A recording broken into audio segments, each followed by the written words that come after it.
This is Jerry L. Green, Black Student Advocate, right here talking to Faith Clarke. Faith, let's talk about what do you do with your business and how you advocate for kids. So my company, Melody of Autism, trains caregivers for families of kids with autism. But as part of that work, I end up being an additional support to the family. So I end up being in all of the communications between what I call the village, the team of people who work with the child at school, at home, and in all the various spaces, and trying to help everybody be on the same page. And so I think when you have eyes both at home and in the school setting, then you get to help bring a common thought process. Often these multiple spaces can seem to have agendas, and so kind of helping in both spaces, helping people understand each other is primarily what I do when I'm working in that capacity. How did you get started? So I decided, my son with autism is 20 years old now, and when he was 6, I decided to homeschool him. To homeschool him, I decided to use my background. I used to be a college educator, and I used my background to create an internship in my home and train the students, grad students, college students to um, be part of our support structure. When I did that, other families asked for help. Do I know somebody who did and that? And so I formalized it as Melody of Autism as a way to extend the village for each family. And so that as we trained caregivers to support, whether it was homeschool or after school, you saw the need. Many of these families were doing this because they wanted a common story, a common theme. They didn't want these fragmented, tiny pockets of instruction and therapy and education and so on. Okay. So, So, Faith, so what is your educational background? You were saying you were an instructor at a college.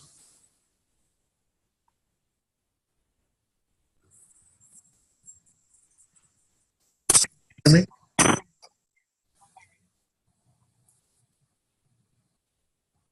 So you were so saying, my background,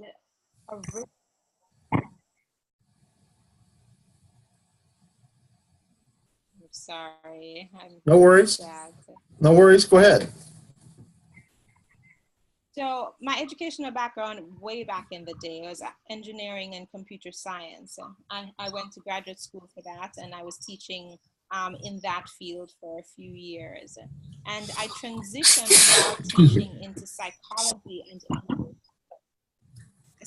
and education. I did some adult education instruction, curriculum instruction, and so on. And then stopped when I discovered that my son had autism. So he was 2 years old, and I kind of stepped away from the professional space. Over the course of that time, and after a while, I started my business. I also did certificates in relationship skills and things like that. I went back to school a few years ago for PhD in psychology, which I'm now wrapping up. So performance psychology with an emphasis on teams and how teams are effective. Okay. So you've been in this space for a long time. What is the biggest need or the biggest gap that you see? We make incredible assumptions about what a student needs based on our own experiences and not based on actually what the student's experience is. And so whether that mismatch is because of a racial disparity or an ability, intellectual or cultural disparity, there's huge need for for all of us, to look through the eyes of the student and see the world as they see it, experience what they're experiencing, and then create experiences, learning, instruction, support that makes a difference from that point of view. And so I definitely, in the case with autism, I've seen over and over again the assumption that a child can't learn, a child can't control, a child can't whatever. And I think the more we listen to people with autism who are able to express their thoughts, we hear something completely different. And so we need to adjust our assumptions and interrogate them. And then when you add the cultural piece, I think there's so much, there isn't only racial privilege, there's a whole bunch of privileges that we look at the world through and not acknowledging that we have this privilege, and the person who does not have the privilege to be able to communicate your thoughts as you say, as you think them, it's a privilege. And when you have students who don't have that, who are not living in that state of privilege, then how do we as privileged people advocate for, create power structure, use the power we have. Privilege means power. Use the power we have to kind of create space for them. So that's the thing that I've been noticing as I work with families. I just took a note. So with your consulting, how many families do you usually work with at a time? Is it limited or is it a maximum number? I also coach entrepreneurs and so on. So it's usually just one at a time, and I may work with them, offer them the support they need, and then leave. A few years back, it would be ongoing, and I would take maybe up to 10 families in any one go, and then maybe a year, 2 years. But at this point in time, as a family approaches me, I'll kind of support them short term, kind of set them up in the way that would be useful, and then move on. Allow them to, take it and run with it. So how are your fees paid? Are they paid from a family or through another agency who support the family? How does that work? Usually fees are paid through from the family. There are ways to use some of the supports that the students already have to also pay the fees, whether it's through reimbursable services. Some of my work can be done under an umbrella called parent training, and there are students in the New York area who have reimbursements for parent training. So I try to listen to what supports already exist and to see how I can within that, and then otherwise it's just paid directly for the family. Are you doing anything up under the Title I or getting any funds through that, through offering the services, parent engagement, things like that, and then billing the school? No, not like that, no. Usually, because I don't work directly with the school. If I go into school, it's usually on the request of the parent. I sit in a meeting and listen, and then I am supporting the parent in that conversation. So there are times when I've gone into schools, but just as a representative of the parent. So now, how big, and this might be a silly question, how big is the need in your region for what you do? Okay, so I think the need is huge, but I think it's more, the need I am attuned to is the parents' need to feel powerful.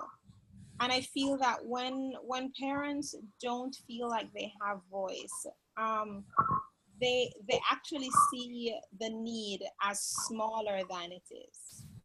And so there's a huge need, but there's a lot of accepting things as they are, because that's the way it is, and you're just relieved to have what you have.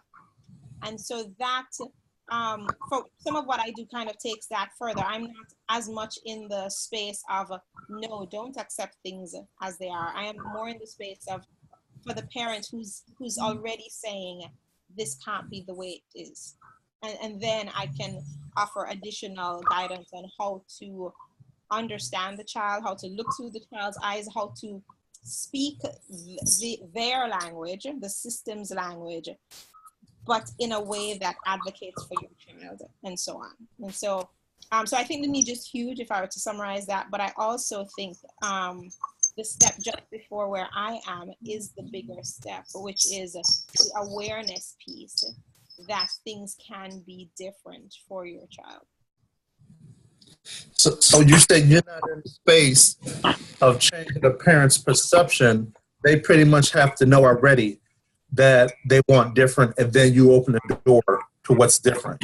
Yes, and so I mean, it's not that I won't, but it's just that it's the work of creating the mindset shift is different work than the frustration that comes, because once you have the mindset shift, what that means is you've opened the door to frustration, and then kind of processing with you in that space of, well, how do I take this and create what I need from the child? So now that you've been in this space, what other future plans? What are the expansion? What do you see in the future? So I think my journey really is so parallel to that of my kids. My son is 20 years old now, and my other two are 14, 17. And so I've been curious about the young adult space. And I realized that this assumption that kids can't leads to a difficulty with figuring out productive work or productive engagement, just support that makes sense for them from their point of view, not just from our point of view of saying, what will we do with these kids? So I've begun, since I work with entrepreneurs anyway, I've begun to ask a few families, what would it take to have some of these conversations with our young adults with autism and with other disabilities, and how do we help them to think about or even to engage what they love, or think about figuring out what they love, and how would that be something that they could channel into something that's productive, guided and supported by a parent. It's not going to look the same as it will look with our typical young adults where we've sent them off to craft their future. But I'm curious about how it can be mutually beneficial and supportive, creating businesses that and ventures and projects that are meaningful to our young adults with disabilities. Okay, let's have you your phone number, website, and the area you're in case someone sees the video and want to reach out and contact you. Sure. So my website is faithclarke.com. That's the simplest way. And my phone number is 347-324-7077. And I'm in the New York area, but because of technologies like these, I can have conversations with people anywhere. I do some work in the Caribbean because I'm from Jamaica, and so I do communicate with a lot of families there and try to help them think about how to do this work with admittedly fewer support services than we have in the U.S. Okay, so so then unofficially, being the say Caribbean, and being that the conversation terms that different autism and things like that is based on the um, vested. What have you seen in the Caribbean, and percentage-wise or work-wise, is that different here than the States besides the services that's available? I don't think it's different. I haven't looked at the percentages, but I feel like it's pretty consistent. The rapid increase that we saw in the US over the past 10, 15 years, also seen in the Caribbean. What I have seen, I'm thinking of two particular kids right now, is the huge difficulty, of course, in terms of services and placement and schools that make sense for the different needs, but also in the I guess the stigmas associated with having a child that's different. And so the cultural stigma means that sometimes it's harder to get to this. The mindset shift is harder sometimes, with the sense of it's possible. Can take just some more effort and I guess more awareness strategies and so on. And so my work has been around just offering specific tools and saying, here, if you try this, you could see that. But it definitely requires what I tend to say to people, it requires some more brainwashing of staff, of students at the college level. Just a lot of that kind of, this is possible. This is not lock away in institutions. There's a lot that we can do if we try to understand from their perspective. Okay. So if there's a family who has a child who's has autism or on the spectrum, what advice would you give them? Yeah, I think the first thing I The thing I wished I did was to, I'm sorry. The thing I wished I did was to slow down. I think that many of us, when you get a diagnosis, you're kind of frantically trying to figure out what to do. And I think that that comes with a whole barrage of information from all over the world, and you don't know what to take and what to apply. So if I were to say anything, it would be, what does it take to build a loving relationship with your child first? If he does not or she does not change at all, ever, if nothing shifts, what's gonna be what will need to happen in your household, in your family, to be able to be super loving and interactive with this person as is? And that's, and I'm not saying that like it's easy, but I think that when we shift over that step to not fixing, I called it the moment when I moved away from trying to fix my son. When we step out of fixing, then we are able to tune in to really what's needed. And so, especially in places where you don't have access to tons of resources, I think it's a gift then to really pay attention and to listen and to learn. After that, I realized that we already understand what's super healthy for our kids, and it's an opportunity to shift some things in life. There are rhythms in our life that are not healthy. They're not healthy for us, and they're definitely not healthy for our kids. And it's an opportunity to bring some of that back, to grab hold of some of that. Too much technology, regular stuff. What are we eating? Are we exercising? Is your child moving? I think that some of the conversations I've had have been on basic things like, get movement in place, good healthy movement, get good healthy food in place.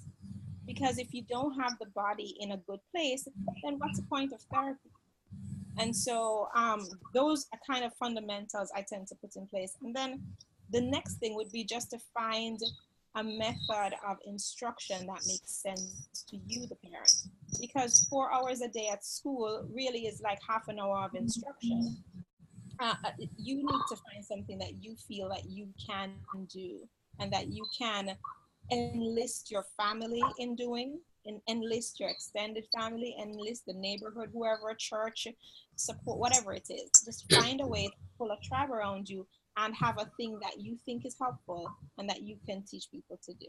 So it's tribe building, and then finding a tool. And I tend to listen, as I listen to the family and look at the rhythms and hear what I know, I might share a tool or two that I think makes sense for the family. So, what does your typical or usual call sound like when family calls you? Well, they say, such and such is wrong. I want more of so and so for my child. And I try to hear, first of all, what's he do on a typical day? What's he like? What's he love? I usually ask for a video. Send me a video. I just want to see him playing. I just want to see him hanging out. And then I try to get some background on the mom. Usually it's the mom. And so I just get some background on her, not background technically, but just what's in her heart. What are the stressors?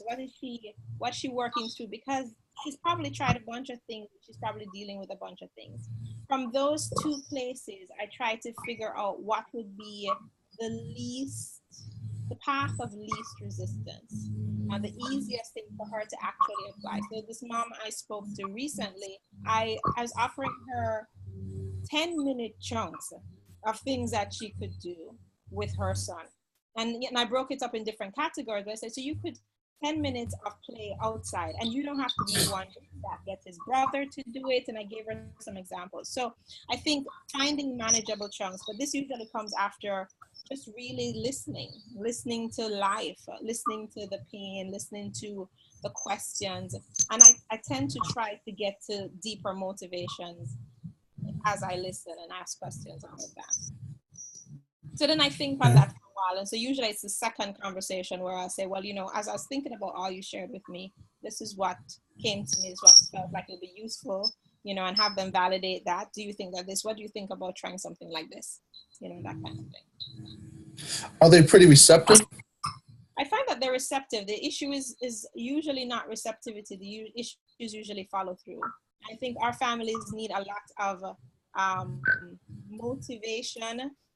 The older your child is, I think sometimes the longer you've kind of tried and feel feel like you failed, the more motivation you need to kind of stick with the small stuff. So if family will say, I did this and it didn't work. And I say, what was it that didn't work? Is it, because some things, I've been doing sit-ups for years. It seems like they didn't work. But there's a sense of external calibration of something working that it didn't work, so we stopped it, but it was good. It's like drinking water. It's needed, so they're receptive, but persistent follow through is hard when you feel like you don't have, emotional resources and physical resources. So have you built your own tribe or own support network for other families as they come into the system? Or sometimes that's part of what I've been doing, and I haven't, like my company's infrastructure, I feel like we need to figure something out where that's concerned, because I will recruit for families, but in the US anyway, the revolving door, it's, once families feel that if they don't pay people, then they won't stay. But what happens for paid people is that they're usually not in it as a career anyway. So the tribe does have this sense of lack of stability. And so figuring out how to have a stable community in an urban setting is not a simple task. And so for some of the families I deal with, they've been able to do that because they have, whether it's whatever the funding situation is, you're able to pay enough for somebody to have it as a career, and then they stay with your family, whether it is that you're going through the Board of Ed and you're paying a special ed teacher, but a person comes to your home, whatever it is. But I find that part of the issue with tribe is the transient nature of people coming and going. And so right now, for anyone who might be watching the video, is it 1 or 2, 3 things you want to make sure that you convey that they can take from here as the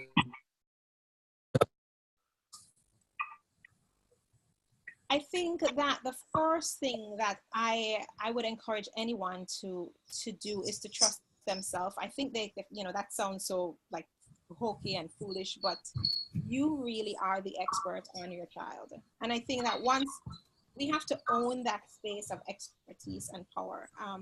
I know my child, and I have the power to know my child more. A stranger coming in with whatever degrees they have and expertise that they have won't know my child, though they will know techniques, they will know tips. So owning that space as expert, I think, is really the first thing, and trusting that and building on that. And then the second thing that I would say is to high performance athletes, and as parents, I consider myself one, and a high performance individual requires high performance self-care. Like we can't play around with the rest and recovery that we need, but it's really hard in many of us cases for parents. And so it's something I think the parent needs to pay attention to from the beginning. We struggle, parents of kids with developmental issues, we struggle with mood disorders, we struggle with OCD, we struggle with PTSD and anxiety and stuff like that as well. And so it's massive self-care is needed, and as priority be above therapy for our children, right? Because we are the ones that hold the ship in place. I think once we have a habit of putting those two things in place, then I think we can trust ourselves to find the simple resources that are needed, built on quality relationship with your child. I'll say to anybody that if you're using a technique that has you feeling like you are not in a good relationship with your child, that you have to be fighting your child, that there's tension and hostility, I think that's probably not a technique that's good for your family. Again, Faith, your phone number and your website again, please. Sure. Phone number 347-324-7077. Website faithclarke.com. That website is generally talks about all the work I do. My Melody of Autism is my caregiving company, but that's MELODY of autism.com. But if they get to me at faithclarke.com, then I can direct them to what's needed. Okay. Again, Faith, thank you for your time. Great information. Again, this is Jerry O'Green, the Black Student Advocate.